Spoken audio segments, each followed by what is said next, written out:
দেখুন বন্ধুরা, আজকে আমি বানাতে চলেছি চিজ চিকেন রোল।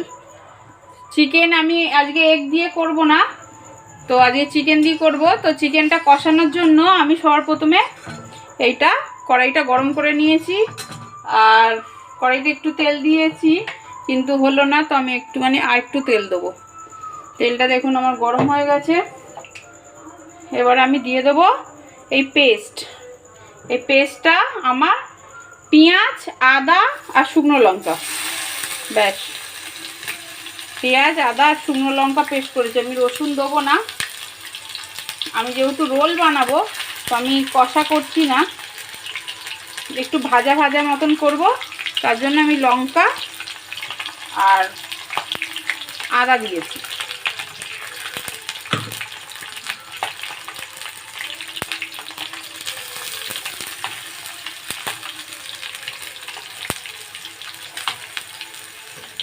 এবার আমি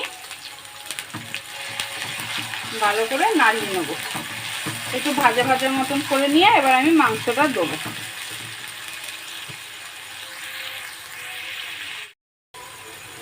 আমি সামান্য পরিমাণে একটুখানি হলুদ দিচ্ছি। হলুদটা আপনার, এই যে হলুদটা হচ্ছে আপনার অপশনাল, আপনারা দিতেও পারেন নাও দিতে পারেন। একটু হলুদ দিলে মাংসের কালারটা পাল্টে যায়। আমার একটু সাদা সাদা মাংস অতটা ভালো লাগে না বলে আমি হলুদটা দিচ্ছি। একটু হলুদটা দিলে কালার হবে। দেখুন আমার আদাটা আর পেঁয়াজটা প্রায় ভাজা ভাজা হয়েই এসছে। এবার এর মধ্যে আমি দিয়ে দেবো এই মাংস, ছোট ছোট করে কেটে রেখেছি বোনলেস মাংস। এইটাকে এবার একটু ভাজা ভাজা মতন করে দেবো। একটু নুন দেবো এর সাথে। এই মাংসটা দিয়ে এবার একটু নাড়িয়ে নিই। একটু ভাজা ভাজা মাংসটা কষানো করব, যাতে আমাদের চিকেনে দিতে সুবিধা হয়। আমি মাংসের সাইজটা একটু বড় বড়ই রেখেছি, আপনারা চাইলে একটু ছোটও করতে পারেন। সাথে দেবো একটু নুন,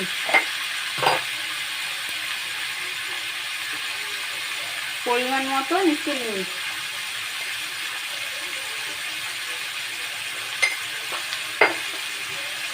দিয়ে আমি আবারও নাড়িয়ে নেব।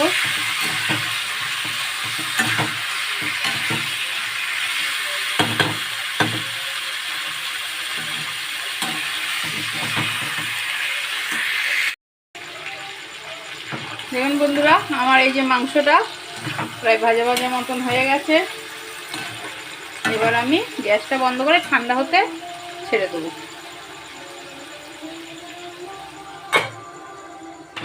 এই যে বন্ধুরা, চাটুটা আমি গরম করে আমি রোলের জন্য, এই পরোটা ভাজার জন্য দিয়ে দিয়েছি বেলে।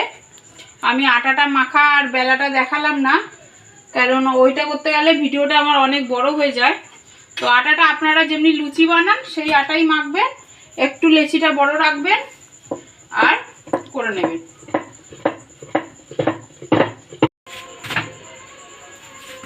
এই দেখুন বন্ধুরা, আমি এক এক করে এই যে ময়দার রুটির মতন করে নিয়েছি।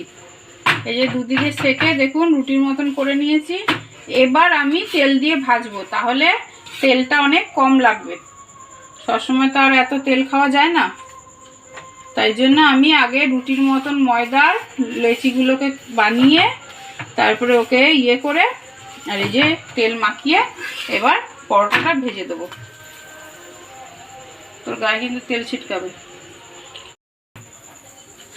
এই যে এপিট ওপিট করে তেলটা লাগিয়ে ভেজে নেবে, তাহলে তেলটা কমও লাগবে আর এত তেল খাওয়াও হবে না। এই যে মাখিয়ে নেবেন।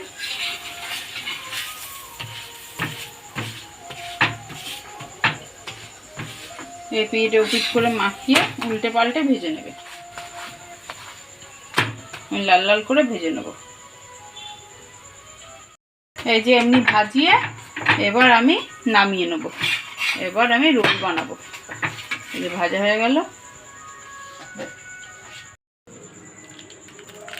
এই যে এর জন্য আমি চিজটা ঘষে নিলাম।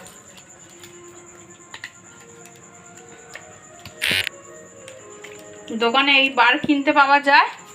আমি 500 বারটা এনেছি, আপনারা চাইলে ছোট ছোট বারও এনে বানাতে পারেন, কিন্তু এক একটা রোলের জন্য একটা করে কিউব দিতে হবে। এই যে আমি পরোটা বানিয়ে নিয়েছি। এবার এই পরোটার উপরে আমি দিয়ে দেবো চিকেন, এই যে ভেজে ভেজে যে রেখেছি এই ভাজা চিকেনটা। এই চিকেনটাই কিন্তু আমি শুধু আদা আর শুকনো লঙ্কা দিয়েছি আর একটু পেঁয়াজ। আপনারা পেঁয়াজ দেবেন, নাহলে পেঁয়াজ আর রসুন দেয় না, একটু গন্ধ গন্ধ লাগে। এটা তো আমি কষা করিনি, একটু ভাজা করেছি। ব্যাস, এতে দেবো একটু চিজ, যেটা এটা চিজ চিকেন পিৎজা। দেখুন বন্ধুরা, এগুলো বানানো কত সোজা, আর মাঝে মাঝে তো একটু আধটু করে খাওয়াই যায় সবসময় কেনার চেয়ে। কিনে আনতেও পয়সা লাগে, আর সেমনি। আর দেবো মিষ্টি সস।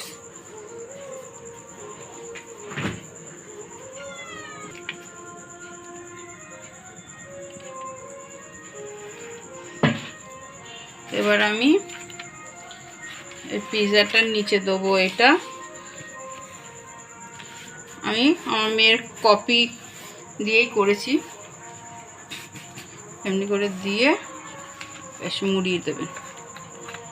চিকেন পিৎজাটা এইটা হচ্ছে এমন একটা যে এখন এটা আমি চিজ দিয়েছি, এবার আমাকে এটাকে গরম করতে দিতে হবে, নাহলে চিজটা তো মেল্ট হবে না।